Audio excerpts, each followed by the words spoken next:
Et bonjour, petite fougère de YouTube, on se retrouve pour une nouvelle rediffusion d'un live lecture. Donc comme d'habitude, nous faisons de la lecture d'un ouvrage. Cette fois-ci, nous attaquons l'ouvrage en toute puissance qui a été écrit par V6 Axo, qui est une personne qui fait des contenus ultra intéressants, vraiment beaucoup, en sciences sociales.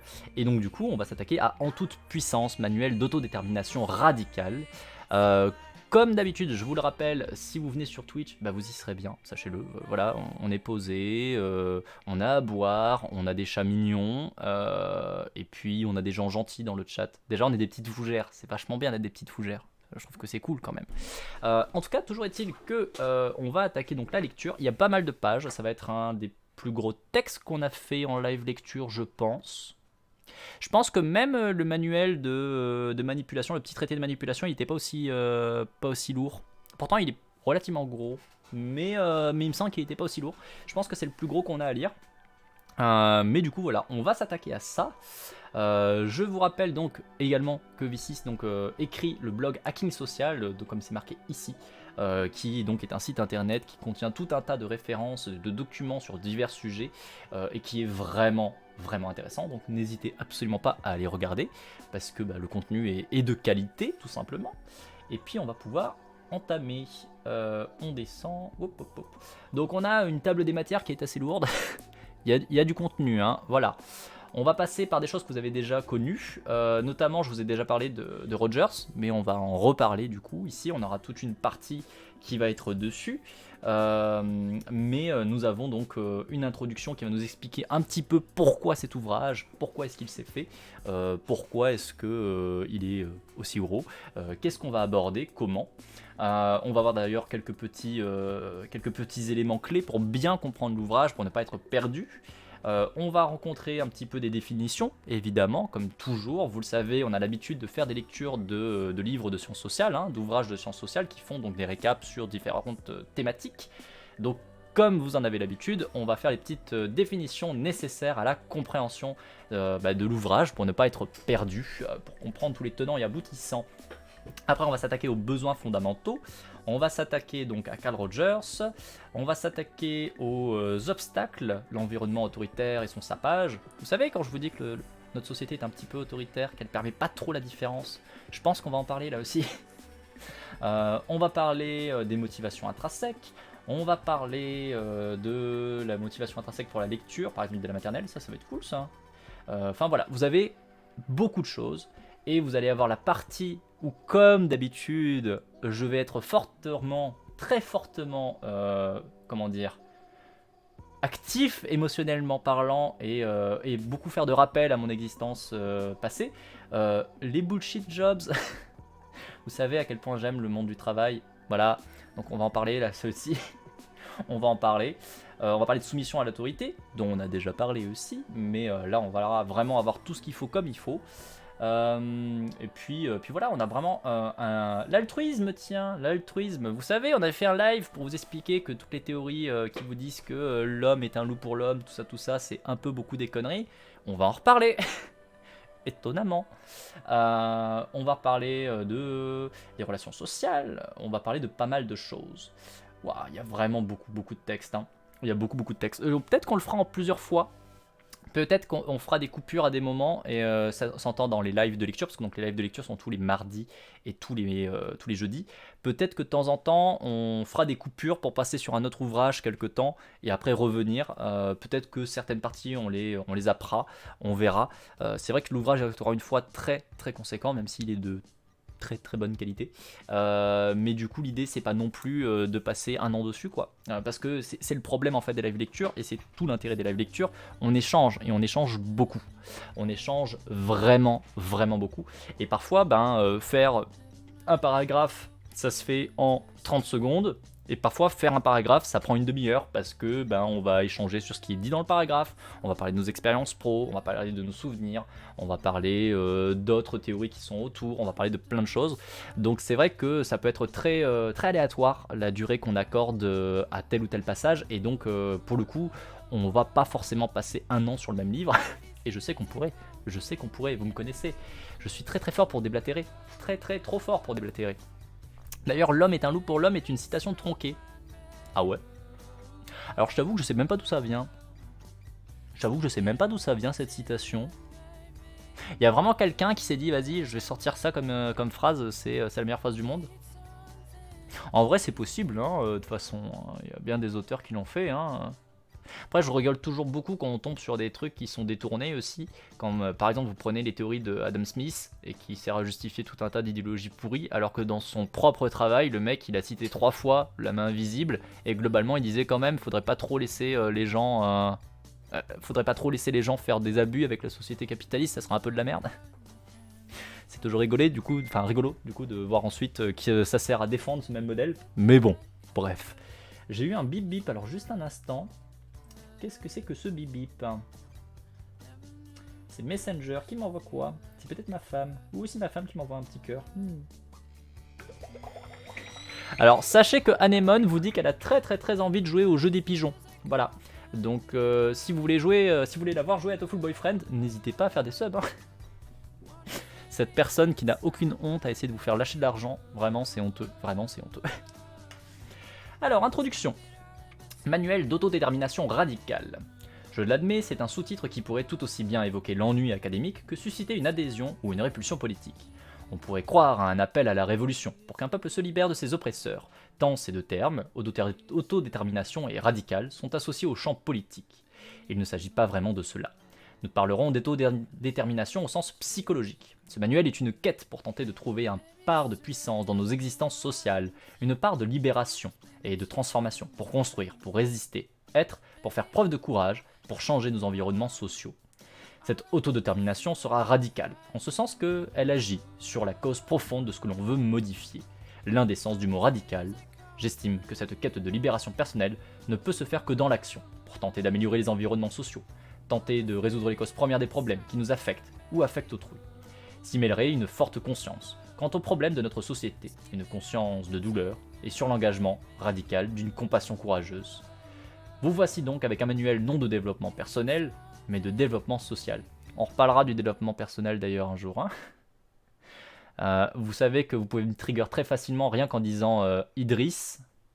Ça me donne des boutons limite. Mais bon, hein, voilà. Un jour, je vous trouverai un texte qui parlera du développement personnel parce que ça, il y en a des choses à dire. Hein.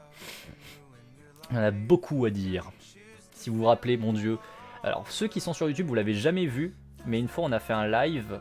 On a fait un live sur un manuel justement de développement personnel par un certain Bricourt. Vous vous souvenez les techniques de manipulation? Est-ce que vous vous souvenez de cet ouvrage sur le chat? On avait passé une matinée incroyable. D'ailleurs, je vous le dis, on l'a jamais fait en entier et on le fera jamais en entier. C'était... Oh mon Dieu. Oh mon Dieu. Il y avait des passages... Oh. Ça veut dire quoi, Idriss? Alors, Idriss Adberkan, un truc comme ça. C'est une personne qui est, je pense, une des plus grosses fraudes qui existe. Enfin, vraiment, c'est une honte, ce type. Il est utilisé sur pas mal de plateaux. Enfin, en tout cas, il a été pas mal utilisé sur pas mal de plateaux pour présenter ses théories et compagnie. Et en fait, c'est tout sauf un scientifique, alors qu'il est présenté comme tel. Ce mec, il fraude, mais de ouf au niveau de ses recommandations, au niveau de... Enfin, il se présente comme étant un espèce de scientifique incroyable, patati patata, et en fait, non, il est tout sauf ça, quoi, et c'est un espèce de... vraiment d'Olibrius incroyable. On avait fait une fois un interview de sa part, où notamment il nous disait, de toute manière, il n'y a qu'un seul champ de la recherche qui produit vraiment des choses, il n'y a qu'un seul champ de la recherche qui vaut le coup, c'est la recherche en économie, parce qu'elle permet de faire de l'argent. Et t'es là et t'es en mode... Ah ah. Ouais. Ok. Voilà. Et c'est notamment quelqu'un qui est un très fort défenseur du développement personnel, et je dois avouer que c'est d'une qualité hautement discutable. Mais bon, bref. On va quand même continuer. Oui, ce mec-là, exactement, voilà. Ce mec-là. Oui. Oui. C'était... Bref. Nous vous voici donc avec un manuel non de développement personnel mais de développement social, en se basant sur la théorie de l'autodétermination de Deci et Ryan, ainsi que sur d'autres notions en psychologie, expérience optimale, compassion, domination sociale, autoritarisme, manipulation. Nous allons partir ensemble en quête pour trouver des moyens d'agir face à des situations sociales difficiles qui envahissent tout autant nos jobs que nos institutions publiques, allant parfois jusqu'à des violences extrêmes. Et la bonne nouvelle, c'est que cette théorie, couplée à d'autres connaissances et à d'autres expériences concrètes de transformation des environnements sociaux, nous offre quantité de voies à notre portée, qui que nous soyons, avec l'immense bénéfice de, peut-être, donner à notre existence un bien-être épique. Là d'ailleurs, je vais en profiter pour rappeler ainsi un truc. Il y a quelques temps déjà, on avait notamment parlé, c'était lors de la lecture de l'ouvrage de Dujarrier, on avait parlé notamment du fait que on a évidemment, et ça vous le savez, en tout cas c'est mon point de vue, de déterminants, on va dire, sociaux, d'éléments contextuels qui vont vous pousser à agir d'une façon ou d'une autre. Ce qui veut dire qu'on a une marge de manœuvre qui est, on va dire, guidée. On va vous pousser dans une certaine direction. C'est pour ça que, notamment, ce qu'on essaye de combattre quand on combat le patriarcat, c'est le système. On va pas aller combattre un individu, ça n'a pas de sens. Bien sûr que l'individu, il faut le faire payer pour ce qu'il a fait, parce qu'il est responsable de ses actes, mais il faut aussi avoir conscience que dans le cas du système patriarcat, par exemple, ça dépend d'un système, justement d'une culture qui se répand, qui va être insufflée aux jeunes esprits, en fait, dès leur naissance et tout le long de leur éducation et tout le long de leur vie, par les vidéos, par les films, par les séries, parce que on leur dit à l'école, parce que leur disent leurs parents, leur famille, et ainsi de suite. Et donc ce qu'il faut abattre, ce qu'il faut essayer de combattre, ça va être justement ce contexte, ces éléments contextuels qui vont guider nos actes, en partie. Pour autant, comme je l'avais déjà dit, et notamment on avait eu un gros débat là-dessus, parce qu'il y avait des gens qui n'étaient pas du tout d'accord, on a du pouvoir. Tous autant que nous avons, tous autant que nous sommes, nous avons du pouvoir sur notre vie. Oui, bien sûr qu'on est notamment très fortement guidé par tout un tas de choses. Par exemple, par la manière dont sont faits les réseaux sociaux, le comportement qu'on a sur les réseaux sociaux est relativement, guidé. Ça nous pousse à faire un certain type de comportement. Pour autant, vous n'êtes pas obligé de faire ce comportement. Vous pouvez tout à fait décider de l'utiliser autrement. Moi, c'est ce que je fais par exemple avec Twitter assez régulièrement. Vous avez notamment quelqu'un dans le chat qui nous dit que Twitter c'est le réseau social qui est incroyablement toxique, qu'on peut rien y faire, que de toute façon tous les gens râlent dessus, patati patata, que c'est un endroit du drama. Et de manière récurrente, je vous rappelle que moi par exemple, mon Twitter, il n'est pas vraiment spécialisé sur du drama ou quoi que ce soit. Toute la question c'est comment est-ce que tu l'utilises. Personnellement, je bloque beaucoup de gens qui sont tout sauf positifs. Et ça me permet d'avoir un fil d'actualité qui est très propre et qui contient la moitié du temps des news, par exemple, de l'actualité, de ce qui se passe dans le monde, hein, typiquement, ou encore ce qui se passe, on va dire, au niveau des streams, parce que notamment en tant que streamer, j'essaie de mettre ça en avant et ainsi de suite. Voilà, j'ai un aspect de mon Twitter qui est très Pipouland, mais c'est parce que justement, je l'ai construit là-dessus, parce que j'ai décidé de mettre des choses de côté, parce que je sais que personnellement, par exemple, je ne vais jamais sur les trucs top tendance et autres trucs du même genre, parce que je vais jamais en explorer ou ce genre de choses, je ne vais que là où j'ai envie d'aller. Pourtant, le réseau social tel qu'il est construit, normalement, c'est de te pousser à scroller à l'infini. C'est construit pour ça. C'est pas parce que vous avez en fait un contexte qui vous pousse à aller dans une direction que vous y êtes totalement soumis envers et contre tout et que vous ne pouvez en aucun cas en sortir. Vous avez de la puissance, vous avez des capacités, vous pouvez remettre en question. Et du coup c'est pour ça que je réagis assez fortement, c'est parce que la dernière fois, lorsqu'on avait eu le live où justement on avait eu ce débat-là, on avait quelqu'un qui nous disait mais non, notamment la manière dont sont faits les logiciels font qu'on n'a pas le choix. Si, on a le choix, on a toujours le choix. Ça ne veut pas dire que le choix est simple, ça je suis le premier à vous le dire, ça ne veut pas dire que le choix est très simple, très clairement, pas du tout. Mais par contre, nous avons du choix. Nous avons la capacité de pouvoir notamment se remettre en question. Nous avons la capacité à un moment donné de pouvoir prendre du recul et de se dire ça me convient, ça me convient pas. Ça je vais le prendre, ça je vais pas le prendre. On a cette capacité et elle nous restera toujours. Quand bien même on vit dans une structure qui est extrêmement discutable, qui est extrêmement perfectionnable et qui est extrêmement, on va dire, oppressive sur tout un tas de points. Nous avons du pouvoir et on continuera à en avoir toujours, je s'espérais. Ça va le chat? Tu viens faire bonjour à la caméra? Bah oui, hein, petit chaton. Quand j'ai des choses graves qui remontent, c'est souvent par la gauchosphère française, et c'est souvent pertinent. Bah oui. Quelle motivation agite cet ouvrage? Par honnêteté, par volonté d'être la plus claire possible, et également parce que ce livre est le plus singulier qu'il m'ait été donné d'écrire, je vous délivre ici quelques explications quant aux motivations qui l'ont impulsé. Cela va peut-être vous permettre d'éviter des déceptions, ou d'y plaquer des attentes qui ne seraient pas réalisées, et ainsi vous faire gagner du temps, d'attention précieux, en vous évitant d'en lire plus. L'idée de cet ouvrage est née lorsqu'en fin de rédaction du livre Espèce de facho, études sur la personnalité autoritaire, le chat, tu es un peu en plein milieu. Oui, t'es mignon. Oui, t'es mignon. Pardon, voilà. Penses-tu que cette capacité est restreinte quand on recherche toujours la facilité? Non, je pense pas qu'on recherche la facilité toujours. C'est sûr qu'on a des fonctionnements, notamment cognitifs, qui vont nous pousser à faire du gain et donc à aller vers le plus simple. Ça arrive de manière courante, c'est pour ça par exemple qu'on crée des stéréotypes, c'est pas sans raison. Les stéréotypes sont des modèles très imparfaits, extrêmement imparfaits, qui amènent notamment la discrimination, ce genre de choses, mais à la base, si on crée des stéréotypes, c'est parce que c'est plus simple de catégoriser les gens, parce que du coup ça nous permet de réduire le coût cognitif en fait. Si vous avez des catégories de gens, par exemple, et que vous rencontrez une nouvelle personne, vous avez juste besoin de 2-3 traits grâce au stéréotype pour savoir que vous pouvez le ranger dans cette catégorie-là. Et puis comme ça vous prend pas trop la tête. Parce que si vous devez à chaque personne devoir faire une catégorie de une personne tout le temps, toute votre vie, ça va vous coûter cognitivement énormément.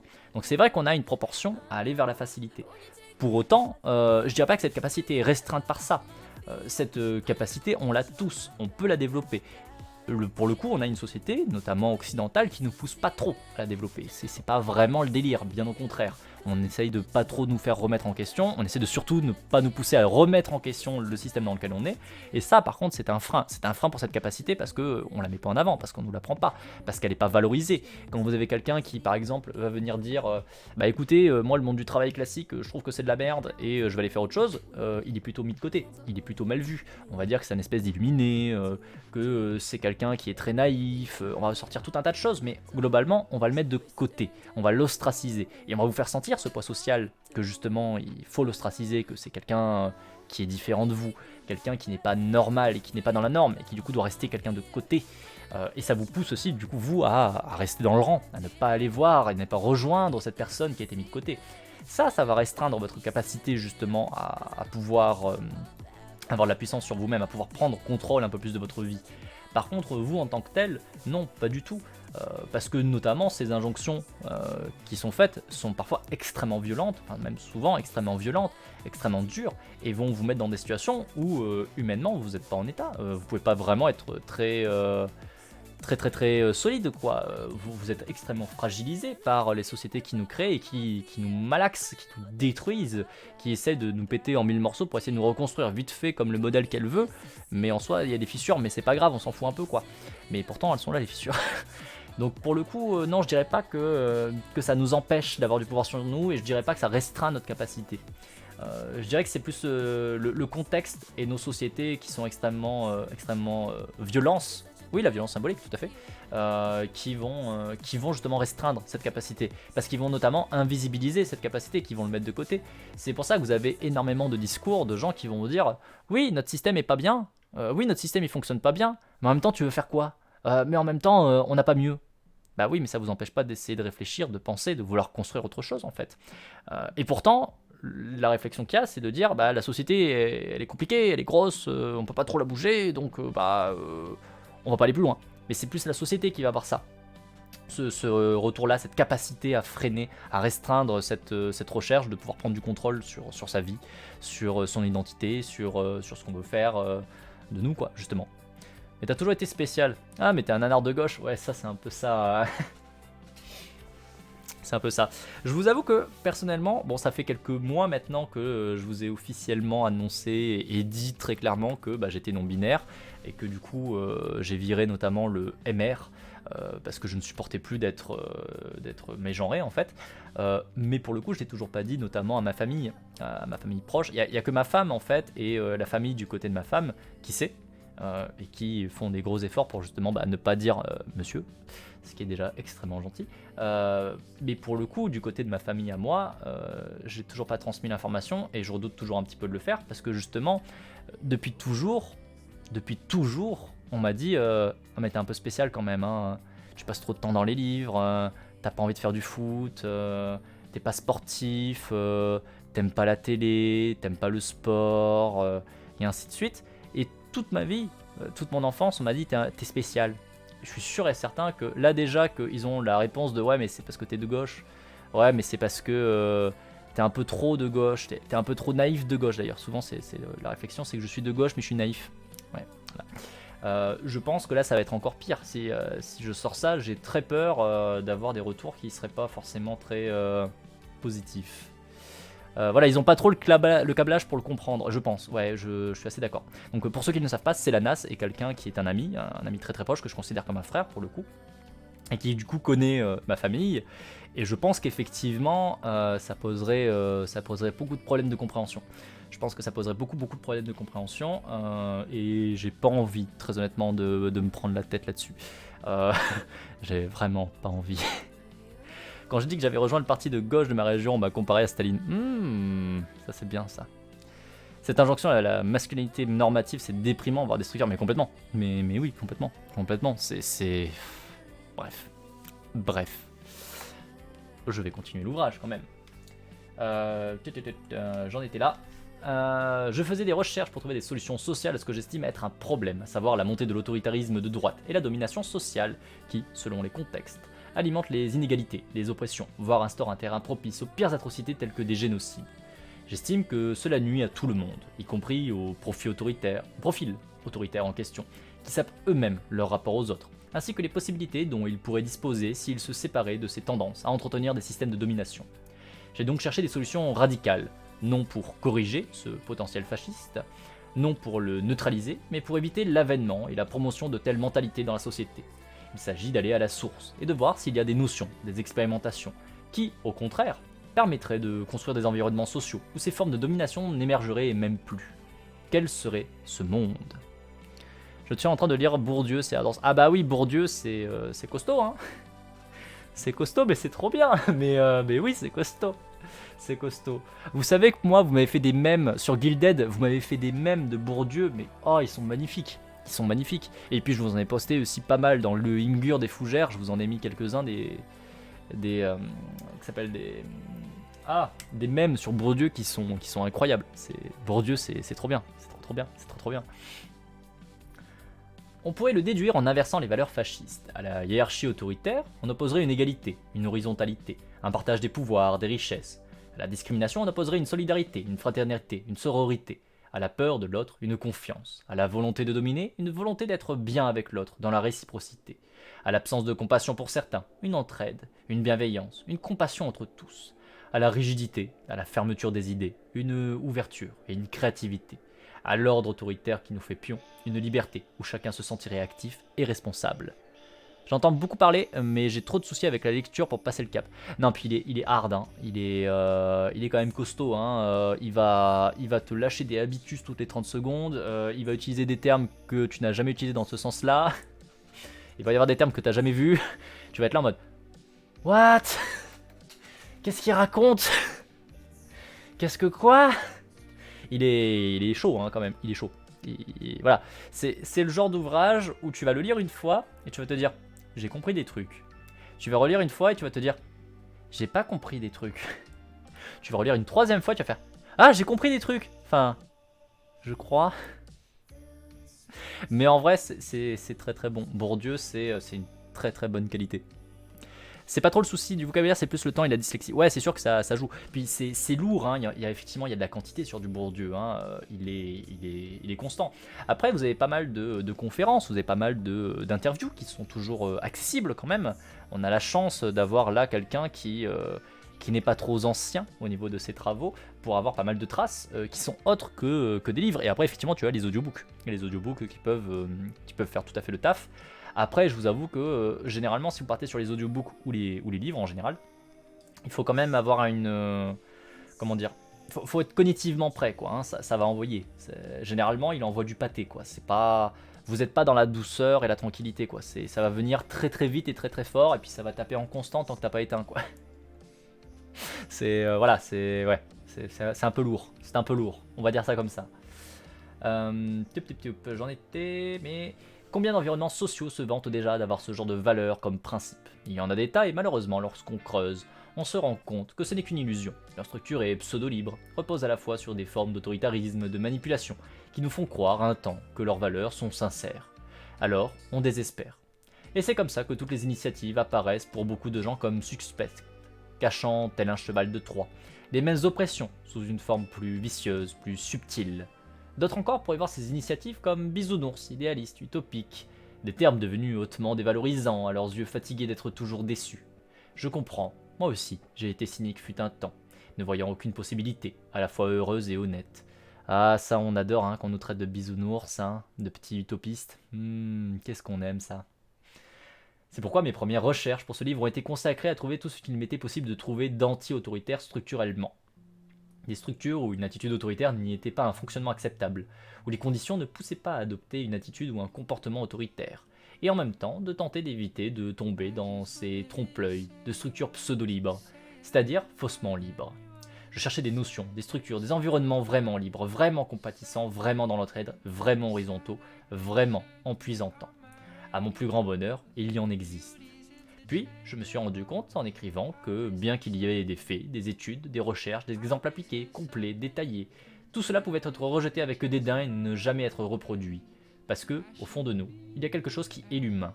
On le pense mauvais, on le pense idiot, on le pense crétin, et surtout, capable du pire, soit par sardisme, soit à cause de son cerveau plein de failles, de billets. Pour le dire franchement, je ne crois plus à cette idée de l'humain mauvais crétin. J'ai dû commencer à perdre cette croyance durant ma vingtaine, après un franc cynisme et un pessimisme. Peut-être était-ce la progéniture d'une ignorance, d'une autodéfense, en ce qui me concerne. J'en étais venu à penser que lorsque l'on partait du postulat que le pire était à venir, que rien n'était de bon n'était à espérer, on se protégeait des déceptions, des illusions. Dans mon cas, cela m'a paradoxalement rendu, un temps, aveugle aux faits concrets de ma vie, notamment les vrais problèmes qui m'affectaient et que j'aurais pu surmonter. J'ai opté progressivement pour la perspective du champ de la psycho, cognitive, sociale, où l'humain est davantage appréhendé comme pâte à modelable, c'est-à-dire que l'homme pouvait être bon comme mauvais, tout dépendait des circonstances, des contextes, des situations. Plus globalement, décréter une nature de l'homme me semblait une généralisation beaucoup trop audacieuse, tant les profils, les situations pouvaient créer des comportements totalement différents au sein même d'un seul individu. Alors, des milliards... Non, je ne pouvais pas adhérer à cette croyance d'un même et unique nature. Je vous prends dans ma poche. Et bonne course, et puis merci beaucoup de rester, c'est très gentil, merci beaucoup. Donc là, notamment, vous tombez vachement sur des choses qui ont déjà été évoquées. Alors là, c'est un ressenti, hein, donc on n'est pas sur des éléments scientifiques établis, avec des références à des articles comme je vous l'ai déjà présenté. Mais pour le coup, on retombe vachement sur le live où je vous avais lu justement un article scientifique qui travaillait justement sur la notion de l'altruisme. Et de l'altruisme comme un modèle beaucoup plus adéquat pour modéliser les comportements humains. Contrairement au modèle hédoniste ou au modèle égoïste, qui au final ne sont absolument pas viables et pas solides. Pour la simple raison que le modèle en fait altruiste est un modèle qui est pluriel. Il prend en compte que pour chaque action, vous avez tout un tas d'éléments qui vont venir jouer sur votre prise de décision, qui va vous pousser à faire telle ou pas faire telle action, et que pour le coup, ce qui va déterminer si c'est un acte altruiste ou pas, c'est la part majoritaire de la décision qui est due à tel ou tel élément. Si majoritairement c'est le côté altruiste qui vous a fait faire cette action, alors on considérera que c'est une action qui est altruiste. A contrario, si vous avez fait cette action, quand bien même elle a apporté plein de biens et autres à d'autrui, si c'est pour des raisons égoïstes que vous l'avez fait, on considérera que c'est un acte égoïste. Là où par contre, les théories égoïstes et les théories hédonistes, elles estiment que c'est simple, il n'y a qu'une seule et unique réalité, l'homme est un connard, les humains sont tous des gros cons, ils font tous, qu'ils s'en aient conscience ou pas, des actions uniquement pour leur propre intérêt, et basta.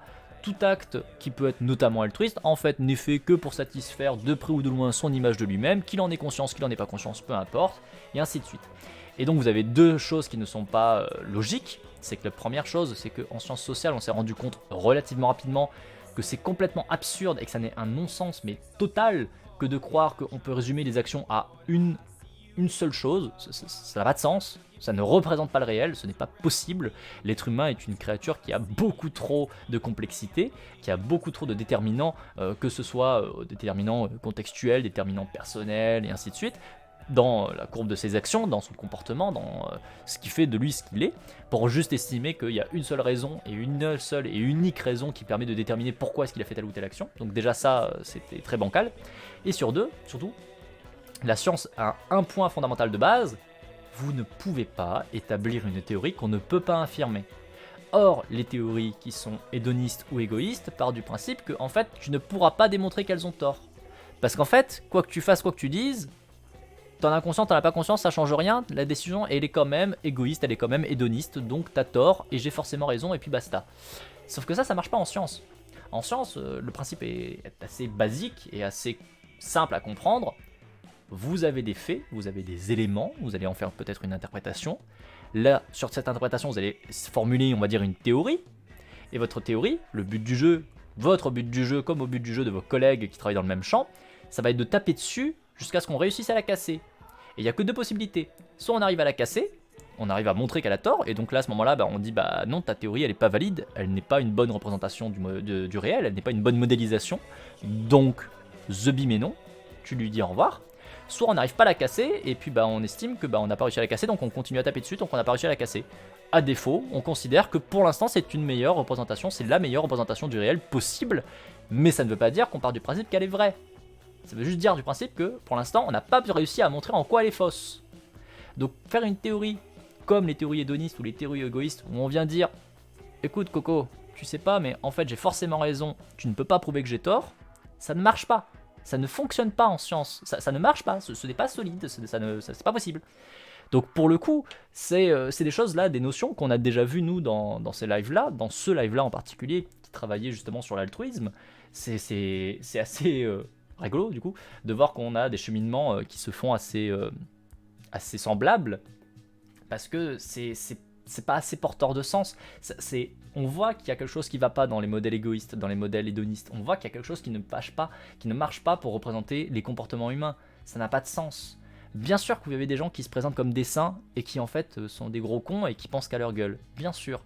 Mais à contrario, on est aussi tombé au cours de l'histoire humaine quand même sur tout un tas de personnes qui, pour plein de raisons, à plein de moments, ont pu être considérées comme des espèces de tyrans horribles, faisant des choses horribles. Et pourtant, à un moment donné, voire plusieurs fois, on fait preuve d'une empathie, on fait preuve d'une prise de conscience, on peut remettre en question leurs actes, on fait repentance, on fait des actes d'altruisme. Sauf que c'est pas cohérent du coup. À un moment donné, avec les théories de l'égoïsme ou de l'altruisme, ce n'est pas cohérent. Ça n'a pas de sens. Et la théorie altruiste, par contre, est une théorie qui peut déjà beaucoup plus facilement expliciter tout un tas d'éléments qui ne pouvaient pas l'être avant, et qui a déjà beaucoup plus de vraisemblance, même si elle a ses défauts, comme toute théorie, comme tout travail qui est fait en science en général. Encore une fois, on part du principe non pas que c'est une vérité absolue d'ordre général, on part juste du principe que pour le moment, on ne peut pas montrer en quoi est-ce qu'elle a tort, mais, et donc du coup, forcément, de fait, elle a des défauts, mais c'est déjà beaucoup plus cohérent, on va dire. J'ai rattrapé quelques trucs comme ça, comme des sagas MP3 à mes oreilles, mais il faut pas que je fasse d'autres trucs à côté. Pas mal de vidéos YouTube aussi. Ouais, c'est le problème en fait quand vous écoutez des audiobooks ou quoi, notamment sur des trucs qui demandent cognitivement d'être un peu réactif, on va dire. C'est que vous pouvez pas faire grand chose d'autre. Enfin, moi personnellement, je sais que je suis pas forcément capable de faire 36 000 trucs en même temps. J'ai tout le temps du son dans les oreilles. J'ai très souvent, quand je suis pas en stream, des streamers ou des streameuses que je regarde pour le coup. À côté, ou des vidéos comme du Linguisticae, là on en parlait tout à l'heure, comme du Nota Bene, comme il y a une chaîne que j'aime beaucoup qui est Et tout le monde s'en fout, que je trouve vraiment très très bien. Plein de chaînes comme ça que j'écoute et qui sont notamment sur des sujets qui demandent un minimum d'implication cognitive, on va dire. Pour autant, j'essaie de pas non plus avoir des trucs trop lourds parce que je sais que je peux décrocher très facilement en fait. Selon ce que je vais faire à côté, en fait, je peux décrocher très très très facilement. Parce que justement, ça demande des ressources cognitives et que personnellement, j'ai des ressources cognitives qui sont limitées. C'est comme ça, c'est triste, mais c'est la vie. Je vais continuer un peu le texte. À vélo, ça se fait, voilà, typiquement.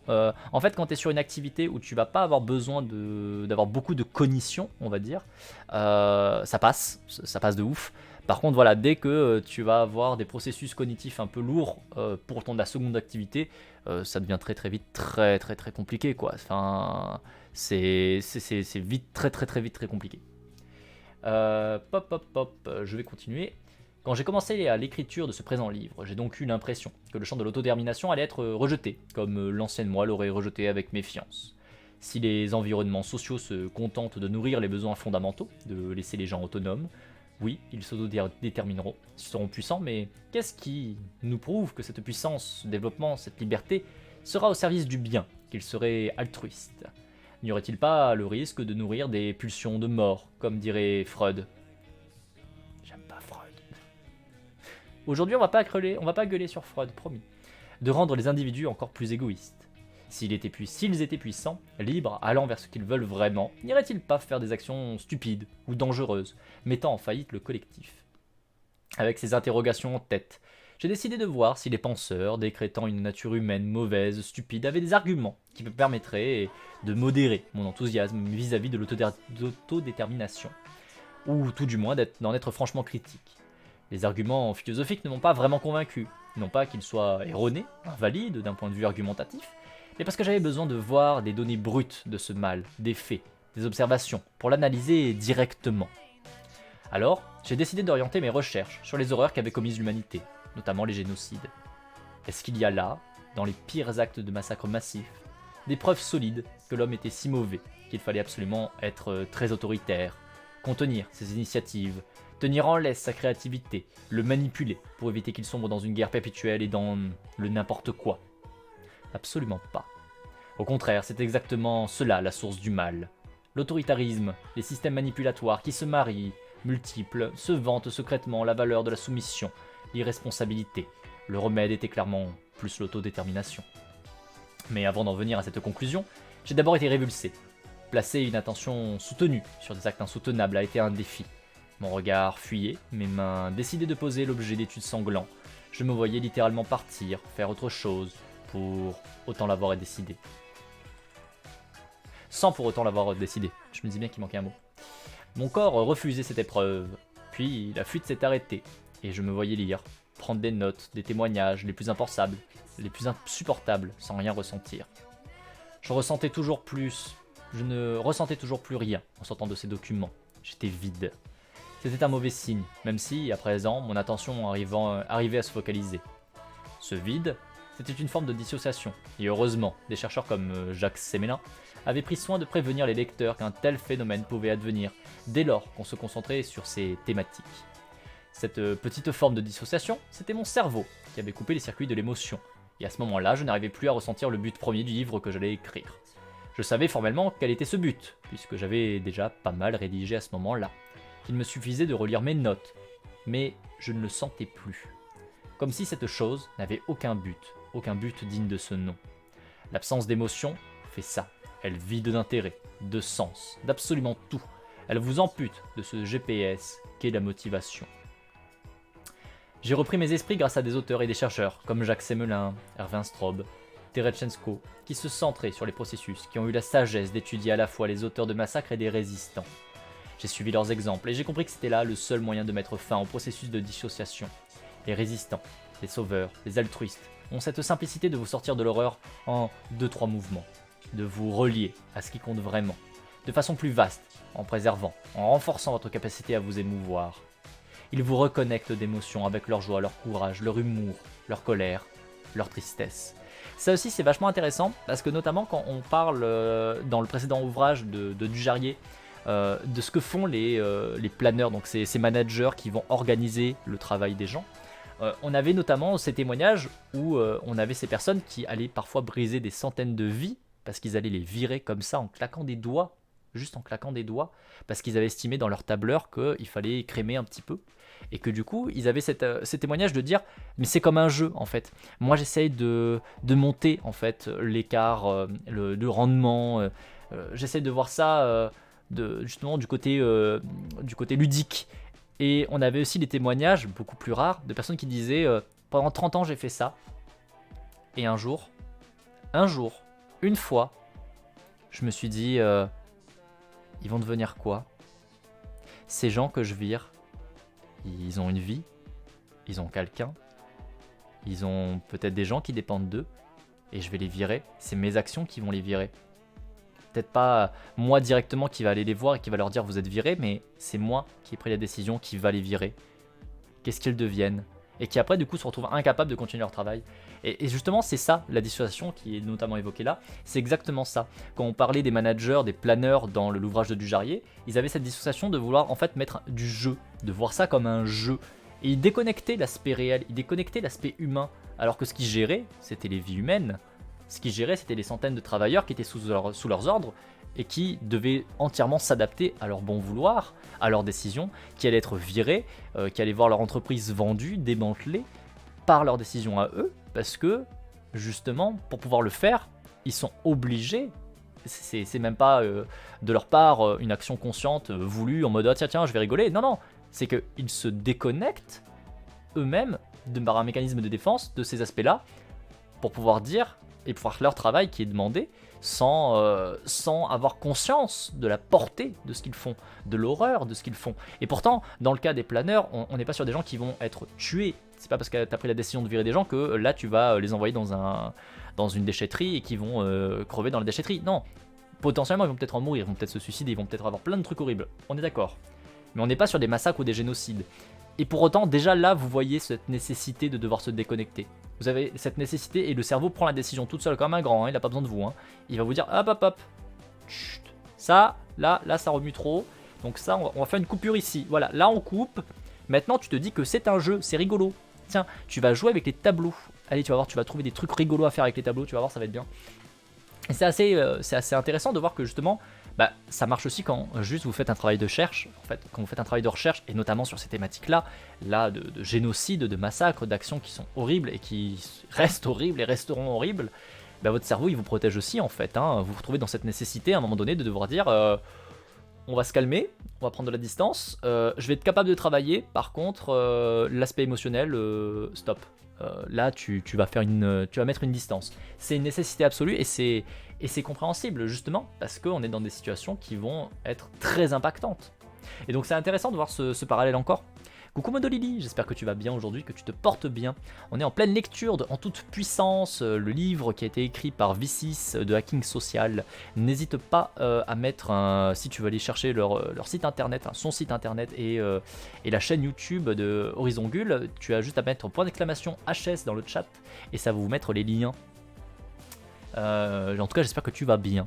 Je continue la lecture. Il m'a fallu du temps, tout de même, pour retrouver l'essence de ce livre que vous lisez.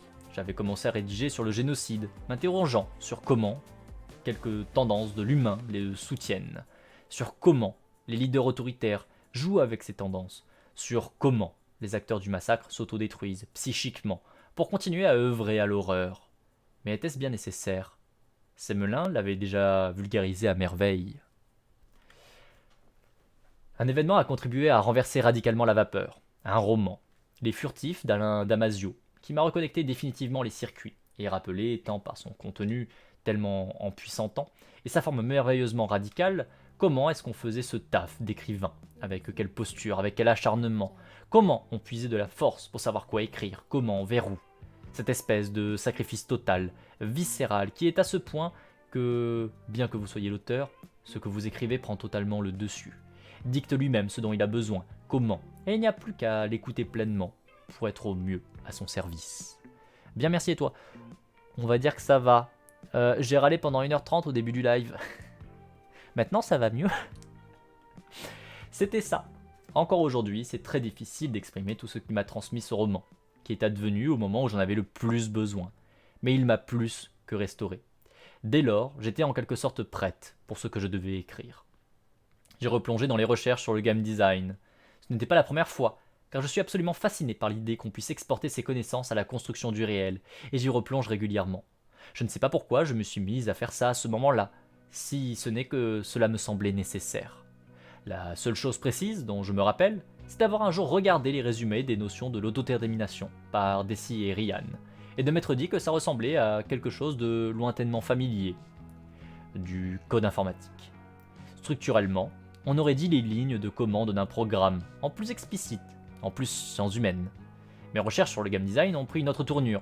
Si je voulais vraiment aborder l'autodétermination d'une façon juste, je vais de faire un effort paradigmatique, par rapport à paradigme évidemment, et arrêter de penser comme un écrivain, comme un auteur, quelqu'un qui vulgarise par écrit.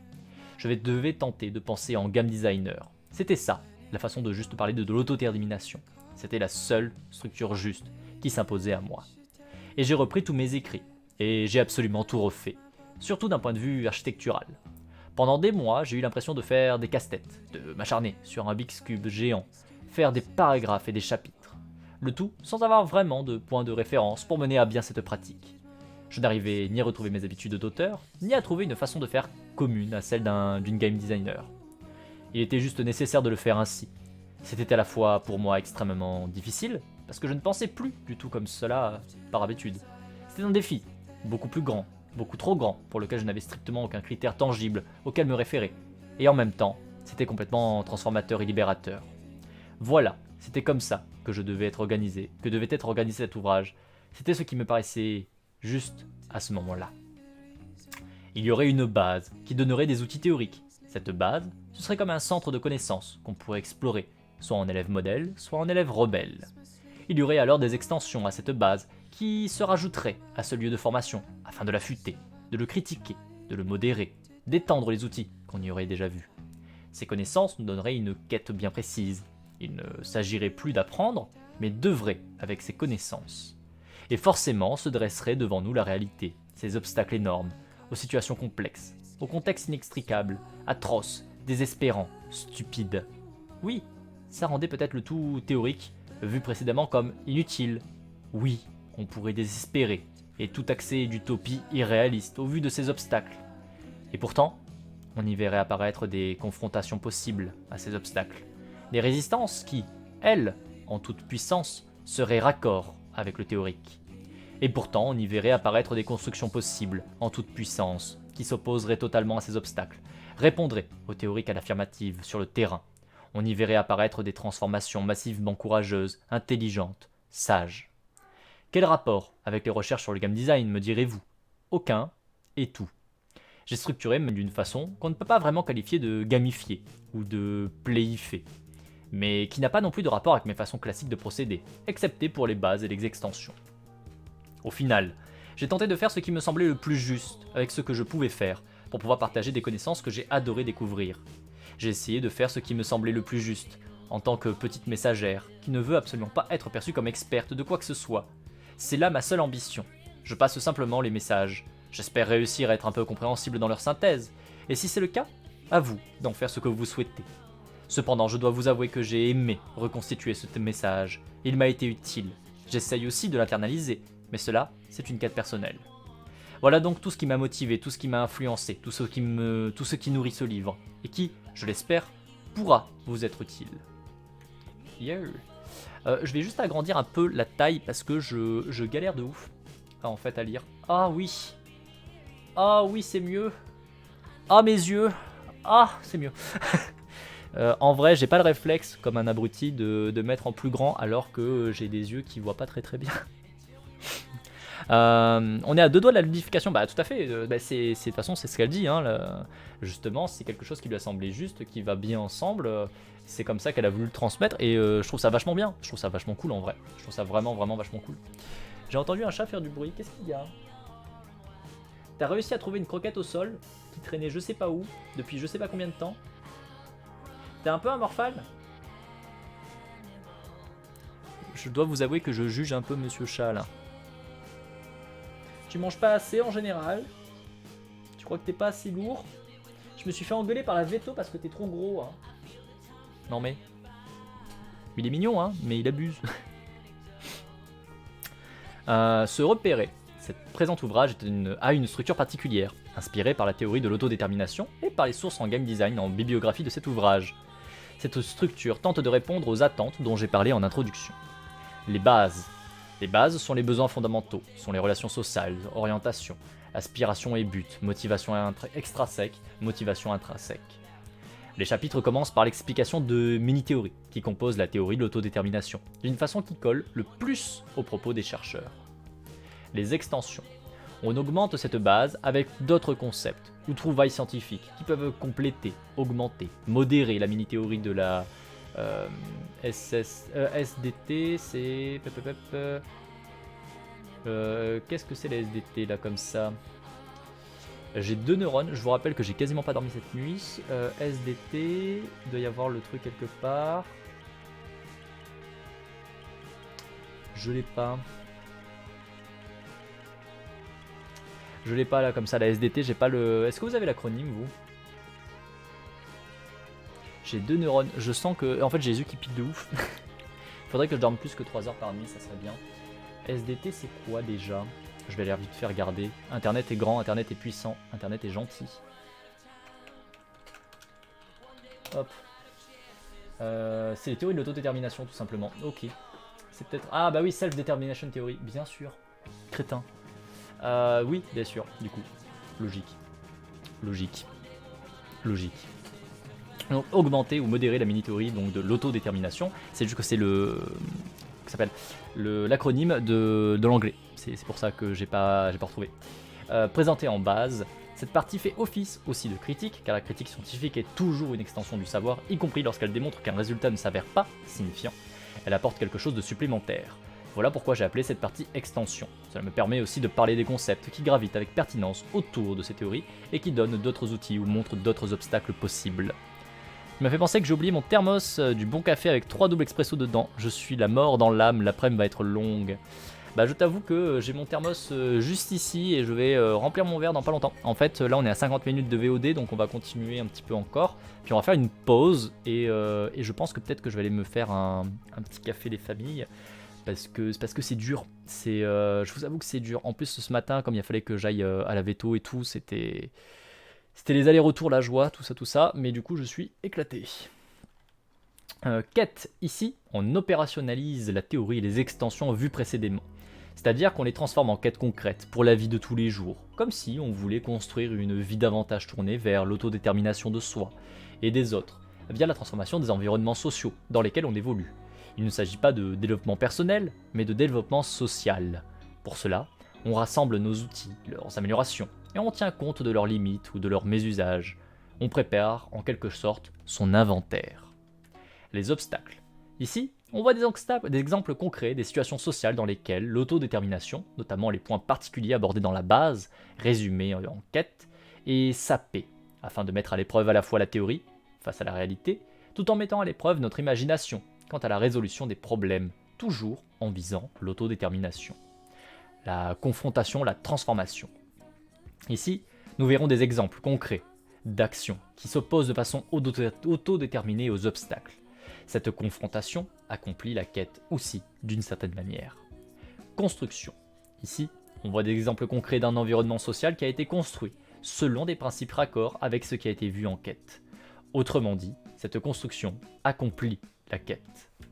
Parfois, j'ai changé l'ordre d'arrivée de ces parties pour des raisons de logique concernant le contenu. Elles ne sont pas non plus systématiquement présentes concernant les parties transformation, construction, confrontation, parce que les obstacles peuvent être davantage surmontés par une transformation que par une confrontation, que parfois on peut les surmonter selon divers mouvements. Symboles. J'ai employé des symboles et des formes de traits particuliers à la fois. Il ne s'agissait pas juste de décorer pour donner du style.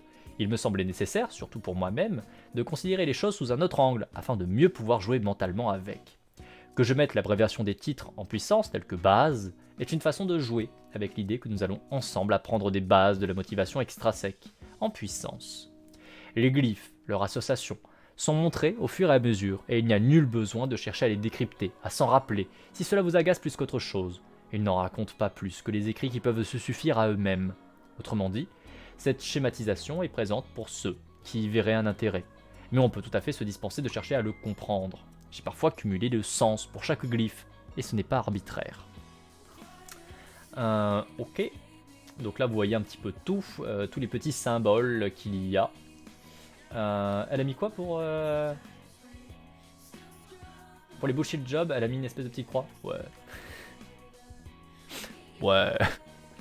Si vous étiez déjà lecteur du site du Hacking Social, nous avons d'ores et déjà laissé accès à quelques morceaux de ce livre sur le site. Ici, nous avons à la fois synthétisé ces contenus, déjà publiés, ajouté des connexions avec l'autodétermination et d'autres thèmes. Voici les changements, afin que vous puissiez savoir à quoi sauter ou non. Donc vous avez tout un tas effectivement de documents qui ont été faits, parce que je le rappelle, à la base, c'est V6 qui donc a écrit cet ouvrage, et qui est donc la personne qui contribue énormément au hacking social, au site hacking social. Je sais pas si elle est la seule, j'ai un doute. Parce que par contre, pour ce qui est de Horizon Gull, il me semble qu'ils sont plusieurs. Parce qu'il y a notamment, il y a Sheikha, je sais plus comment qu'on dit. Je crois que c'est Sheikha. je crois, de souvenir, qui est la personne qui réalise notamment les épisodes, mais je pense qu'ils sont plusieurs sur Horizon Gull, je suis pas sûr. Mais bref, toujours est-il que du coup, dans le site Hacking Social, ils sont plusieurs à travailler, mais principalement c'est V6 qui a rédigé énormément de contenu, et qui donc a rédigé notamment la pleine conscience, le flow, Quest to Learn et ainsi de suite, et donc qui du coup en fait sont réutilisés et sont ici synthétisés, regroupés en un seul ouvrage plus complet du coup. Et donc si vous avez déjà lu tous ces textes-là, si vous connaissez déjà le site, et du coup vous allez avoir forcément des redites. A contrario, si vous ne connaissez pas le site et que vous êtes curieux ou curieuse et que vous avez envie d'aller voir ce qui s'y fait, d'aller voir notamment ces thématiques-là précisément et pas forcément tout l'ensemble, et voilà, vous avez des petits dossiers qui sont spécifiques et qui sont accessibles. Tout est dessus, tout est sur le site Hacking Social.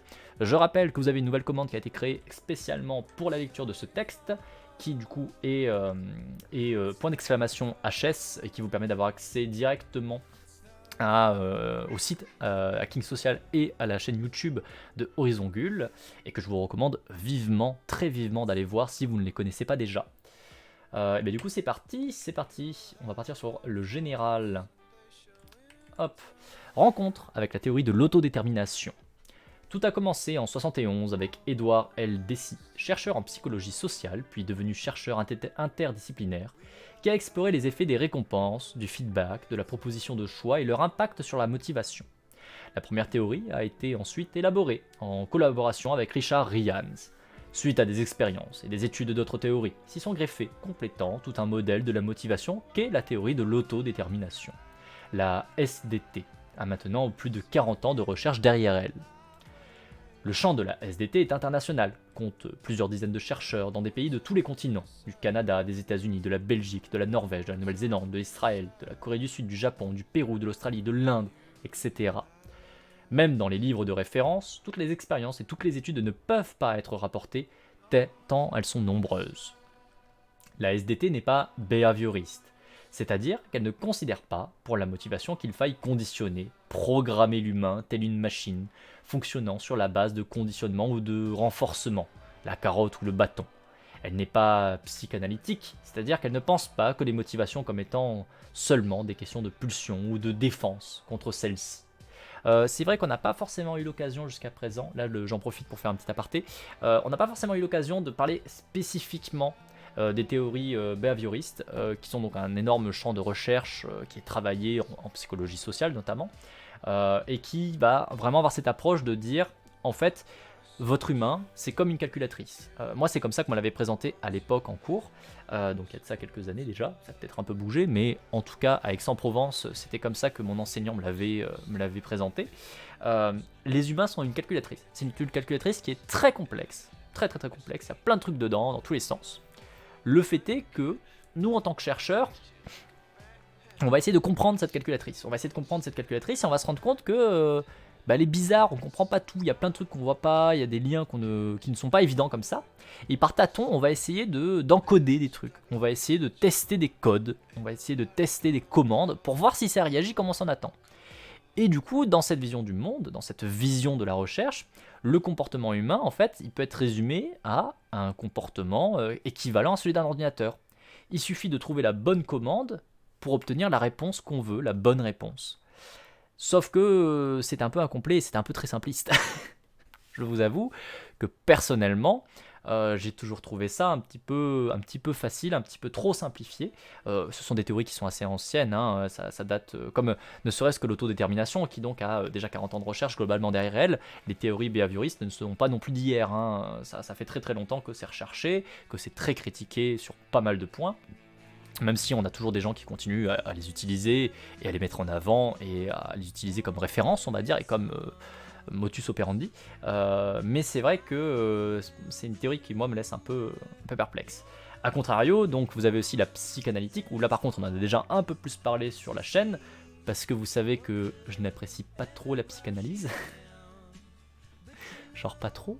Vous savez que si vous voulez me trigger, il suffit de marquer Lacan ou Freud, et je peux parler dans une diatribe pour bien 1 heure, il n'y a pas de souci. Vous l'avez déjà fait, et ça vous a fait beaucoup rigoler plusieurs fois, mais bon, voilà.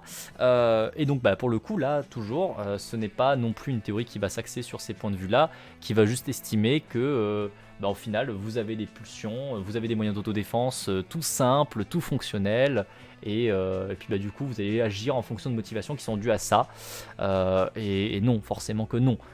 C'est un peu plus complexe que ça, quoi, encore une fois. Tu m'as devancé, pourquoi? Tu voulais me trigger, c'est ça? Tu voulais me trigger là, Céron? C'est pas très gentil. Attention, monsieur, je vous surveille, hein. On m'a déjà suffisamment trigger ces derniers temps, on se calme. Donc les théories de l'autodétermination, par ces méthodes, ces façons d'étayer sa théorie. Non, je compatis, mais tellement, beaucoup d'amour pour toi dans cette épreuve difficile, je sais par quoi tu passes. Toi aussi, tu as oublié ton café? Toi aussi, tu n'as pas de café, la goupille? C'est triste. Sachez que quand on va faire la pause, moi je vais me faire un petit café, hein, et je vais le boire devant vous, en mode, mais au calme, hein, posé, hein, vraiment, pas de soucis. Donc les théories de l'autodétermination, par ces méthodes, ces façons d'étayer sa théorie, s'inscrit à la fois dans le champ de la psychologie sociale, de la psychologie de la personnalité, de la psychologie du développement, de la psychologie cognitive, de la psychologie clinique, de la biologie, de la neuropsychologie et de l'économie comportementale. Elle est très interdisciplinaire et elle touche très souvent à des questions d'ordre politique, sociologique, économique, car elle est extrêmement critique des environnements sociaux. Son focus se fait à la fois au sein de l'individu, ainsi qu'au travers de ses interactions avec son environnement, et dans l'inspection du contrôle que l'environnement exerce sur lui. Elle se centre très clairement sur le rôle qu'ont les environnements sur l'individu. Ainsi, même pour des questions très internes à l'individu, elle renvoie toujours à l'influence et au contrôle que les environnements sociaux ont exercé sur lui. La SDT considère la motivation comme un élan présent naturellement chez l'homme, inné, et qui est alimenté par l'environnement social, qui soit va préserver, va nourrir cet élan, soit va le frustrer, va le saper. On le verra, ce sapage se fait principalement par le contrôle, par la domination, par la pression. En cela, la SDT est, par déduction, à cause de ses résultats de recherche et ce qu'il démontre, anti-autoritaire. Le focus de la SDT est positif, car elle se centre sur des forces positives qui animent les humains, pour comprendre aussi bien leur fonctionnement optimal, que pour comprendre comment adviennent les problèmes, le mal-être. On est à l'opposé de ce que fait habituellement la psychologie, c'est-à-dire de se centrer sur les problèmes afin de les annuler, de les apaiser. Ici, on ne vise pas à l'absence de problème, mais au plein fonctionnement de la personne, de son bien-être, de sa vitalité, et ce, au-delà de son problème qui serait surmonté. En psychologie positive, l'observation des problèmes est aussi une façon de comprendre comment viser mieux ce plein développement. Le focus est positif, mais sans aucun déni de difficulté, au contraire. Ils sont ciblés, ils sont pointés du doigt parfois, et la SDT s'avère profondément engagée à changer le monde vers le meilleur. Là pareil, on retombe à nouveau sur des choses que je vous ai déjà pas mal abordées. Le fait que moi je vous mets très souvent en avant que le but du jeu dans la vie, c'est pas d'éviter tout problème et ainsi de suite. Au contraire, c'est parce qu'il y a des aspérités dans votre vie, c'est parce que vous allez en prendre plein la gueule notamment, que vous allez pouvoir vous construire, évoluer, continuer à évoluer, être remis en question. Ça ne veut pas dire qu'il faut appeler et remercier les épreuves, hein. Encore une fois, c'est pas la même chose. C'est vraiment pas la même chose. Mais vouloir être dans un cadre où tout est contrôlé, où vous rencontrez aucun problème, aucune aspérité au cours de votre vie, ça va pas vous faire évoluer. Malheureusement, il y a de grandes chances que ça soit pas très intéressant et pas très probant. Pas très probant du tout. A contrario, le fait d'être confronté à des problèmes, ça vous permet de mettre en place dans les bonnes conditions, et on est là notamment pour essayer de justement susciter ces bonnes conditions, de pouvoir prendre conscience de ces problèmes, de pouvoir prendre conscience de votre capacité à pouvoir mettre en place des processus, à pouvoir interagir avec ces problèmes, à pouvoir évoluer grâce à ces problèmes, à faire de ces problèmes une force. Quand bien même ce sont des choses qui évidemment sont dommageables, sont des événements qui sont tristes, qui sont difficiles, qui peuvent vous briser, le but du jeu justement, ça va être, je pense, notamment encore une fois par rapport à ce que moi je vous ai déjà dit dans mes lives, de savoir utiliser ça pour en faire une force, puisque justement, de fait, vous allez le manger. Que vous le vouliez ou que vous ne le vouliez pas, vous allez avoir des aspérités. Vous ne pouvez pas avoir un cadre de vie où tout est supprimé, où il n'y a ni bien ni mauvais. Si vous supprimez le bien, de toute façon, si vous supprimez le mauvais, vous n'aurez pas de bien non plus. Donc dans tous les cas, voilà. Donc à un moment donné, puisque de toute manière, vous allez prendre des échecs, parce que de toute manière, vous allez prendre des obstacles, puisque de toute manière, vous allez prendre des actions qui vont être difficiles, vous allez prendre des histoires de vie qui vont être difficiles, bah, le but du jeu, ça va être de savoir justement pouvoir prendre ces aspects-là et les retravailler ou les utiliser pour faire un tremplin, pour pouvoir vous permettre de vous retrouver vous pour pouvoir amener à être un peu plus quelque chose qui vous correspond à vous-même. Et je dis bien à vous-même et pas à ce que voudrait la société ou quoi. Très régulièrement, quand même, sur le chat, on a des gens qui viennent, et qui ne reviennent pas forcément d'ailleurs, et qui nous disent que oui, c'est utopiste, ceci, cela, que quand même c'est bien de se conformer à la société, puisqu'on vit en groupe, donc il faudrait être un peu tous pareils, et autres choses du même acabit. Ce n'est certainement pas mon avis. Moi, je vous le dis et je vous le répète, je vous l'ai dit 30 000 fois, toute la force et toute la richesse de l'humanité, c'est toutes nos différences. C'est le fait qu'on est tous aussi différents, qu'on est tous aussi pluriels, et il faut continuer à l'être. Si on vient à un moment donné essayer de s'uniformiser, mais on va perdre tellement de choses, on va être tellement moins intéressant, on va tellement bloquer d'évolution possible, que c'en est d'une tristesse sans nom, mais vraiment sans nom. Donc encore une fois, on retrouve des choses que je vous ai déjà évoquées, que je vous ai déjà parlé. Comme quoi, hein, finalement, c'est pas sans raison que je voulais vous lire ce texte. Étonnamment. Des aspérités ou des apéritifs, je préfère me manger le second. Oui, c'est sûr. C'est sûr. La motivation selon la SDT. Souvent, on se représente la motivation comme une sorte d'appétit à faire une tâche déplaisante. La motivation, dans le sens commun, est toujours accolée à une tâche de travail. Que ce soit être motivé à réviser, être motivé à chercher du travail, être motivé à perdre du poids, etc. Il s'agit de dépasser l'aversion d'une tâche déplaisante. Ici, dans la SDT, la motivation va bien au-delà de cette représentation. C'est une énergie qui conduit les personnes à l'action, voire certaines directions, et pas vers d'autres. La SDT va distinguer plusieurs formes de motivation qu'on pourrait diviser en deux grandes catégories. Celles autodéterminées par la personne, c'est-à-dire les motivations autonomes, dont la motivation intrinsèque et certaines motivations extrinsèques dites intégrées ou identifiées, qui sont donc l'expression de son autodétermination, et celles qui sont déterminées par les environnements sociaux, endossés par l'individu, c'est-à-dire les motivations dites contrôlées, dont les motivations extrinsèques. L'individu est sous le contrôle de l'environnement social, avec plus ou moins d'emprise, avec plus ou moins de conscience de cette emprise. La SDT prouve que ce sont des motivations autonomes, si elles sont permises et alimentées par l'environnement social, qui sont les meilleures à vivre pour l'humain, pour ses environnements sociaux.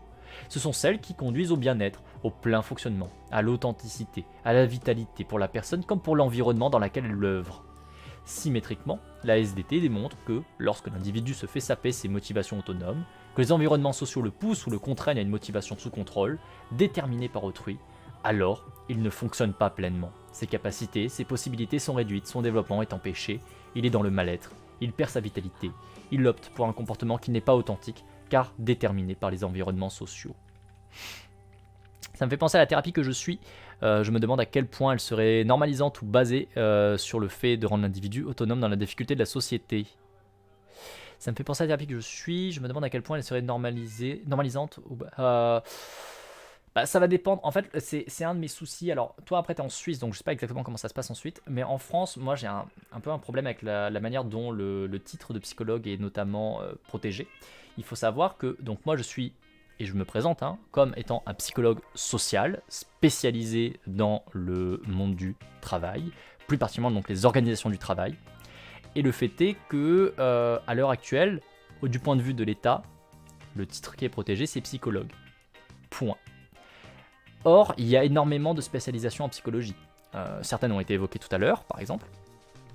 Et donc, de fait, c'est un peu problématique d'avoir un seul titre qui est garanti, qui est protégé, alors que ça reflète en fait énormément de compétences, d'approches, de travail différents. Le travail que moi je fais dans une entreprise, en vrai, c'est pas du tout le même travail que va faire par exemple un psychologue clinicien. Le travail que moi je fais en entreprise, c'est pas du tout le même travail que va faire un psychologue cognitif. Par exemple, on n'est pas du tout sur les mêmes domaines de travail, de recherche, c'est pas la même chose.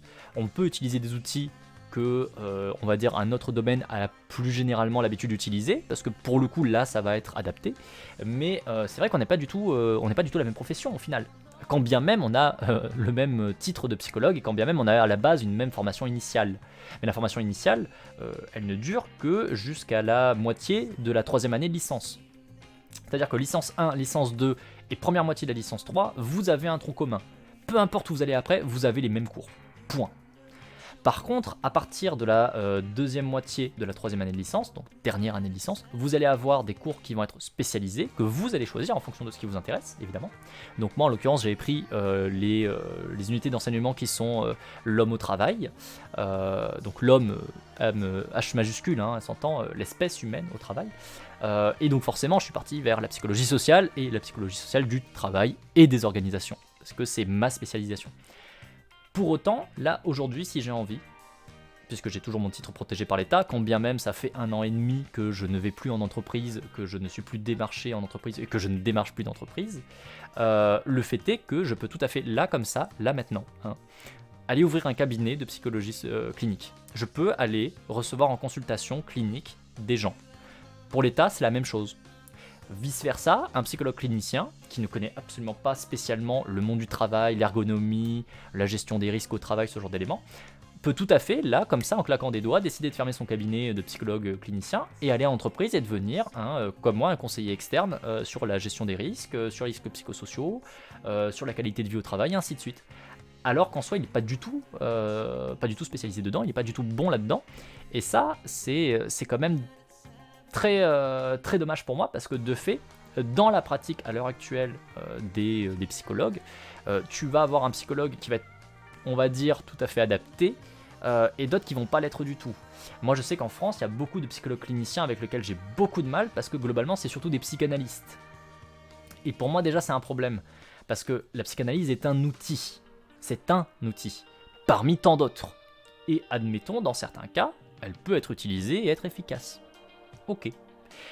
Mais parce que c'est un outil parmi d'autres, il ne faut pas l'appliquer envers et contre tout, à toutes les situations, tout le temps, tout le temps.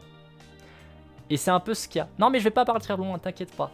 Mais pour le coup, c'est pour ça que ta question, enfin ton partage m'interpelle, c'est parce que de fait, on a vraiment des psychologues qui de l'un à l'autre sont vraiment totalement différents dans leur pratique et dans leur capacité. Et tu peux tout à fait tomber sur des psychologues qui sont en vrai extrêmement normatifs, extrêmement violents et qui sont tout sauf bons en fait. Il y a vraiment des trucs qui sont très mauvais. Moi j'ai des exemples de collègues psychologues qui font des choses que j'estime tout sauf éthiques, vraiment tout sauf éthique, que j'estime vraiment que c'est une honte qu'ils fassent ça. Et du coup c'est des collègues parce qu'en fait on a fait nos formations ensemble, donc c'est pour ça que je suis un peu en contact avec eux. Enfin je vous avoue que j'ai plus trop de contact avec eux, mais je les vois de loin sur LinkedIn notamment. Mais bon, bref, et on a vraiment des pratiques qui sont très différentes d'un psychologue à l'autre, et c'est pour ça que tu peux tomber sur vraiment des psys qui sont très ouverts, qui vont être très positifs, on va dire, et d'autres qui ne le sont pas du tout et qui sont vraiment dommageables. Vraiment dommageables. Sans trop digresser, je vois un lien entre l'introduction que tu as lue et les autres domaines, et où une culture qui ne prend pas en compte l'autodétermination, et par extension la coopération entre individus. Ouais, tout à fait. Bah, de toute façon, le livre est bien écrit, hein. Voilà, je vais vous le dire. Bon, moi, je suis un... Comment dire ? Je prêche un converti à moi-même. Hein, voilà, je suis un converti déjà. Mais il est très bien écrit. Il est très bien écrit, il est très bien pensé. Les théories tiennent très bien la route. C'est pas sans raison que je vous le lis, quoi. Enfin... C'est pas comme ça pour dire, bah non, en fait, on va lire 600 pages, mais je vais vous dire à chaque fois, non, c'est de la merde. Non, pas du tout. Pas du tout, au contraire. Ça fait déjà 1 heure la VOD. Est-ce qu'il y en a beaucoup pour la nature humaine? Non. On va faire la nature humaine et puis je couperai la VOD après. Donc, la nature humaine. On voit donc que la SDT est résolument positive, mais non naïve, dans sa considération de l'humain et de sa nature, de ses natures. C'est-à-dire, selon la SDT, ses propensions acquises et ses capacités évoluées. L'humain aurait pour nature d'atteindre un degré plus ou moins important de développement psychologique, social, de préférer des comportements qui développent ses talents, ses capacités, ses potentiels. Autrement dit, selon la SDT, l'humain tend vers la complexité via un développement pour lequel il peut avoir de l'attrait. Une complexité positive pour lui, une bonne santé, une bonne vitalité, une expression des talents, une prosocialité, comme pour l'environnement humain, dans lequel il veut être partie prenante de façon positive, participer au développement des groupes humains, apporter ses compétences, échanger, se solidariser, faire le meilleur, participer à un développement positif, etc. Ce n'est pas que la nature de l'humain serait bonne, mais plutôt qu'elle tendrait vers un plein développement, comme un arbre ayant de la place tend à faire des branches de plus en plus grandes, de plus en plus fortes, de plus en plus complexes, de plus en plus nombreuses, produisant de plus en plus de fruits. Ce plein développement n'a pas à être appris, à être modelé, conditionné, contrôlé. Les environnements sociaux, que ce soit les parents, l'école, le travail, les proches, etc., n'interviennent positivement que lorsqu'ils nourrissent les besoins de la personne. Exactement comme lorsqu'on arroserait une plante, qu'on lui déposerait de l'engrais, qu'on lui offrirait de la place pour s'étendre. Mais ces environnements sociaux ne modèlent pas l'individu, comme on modèlerait un bonsaï, en le contraignant à prendre une certaine forme, en réduisant sa terre pour le forcer à rester petit, en coupant ses branches trop ambitieuses, en arrachant ses racines affamées. C'est pourtant ce que font, et parfois de façon bienveillante, bien intentionnée, certains environnements sociaux.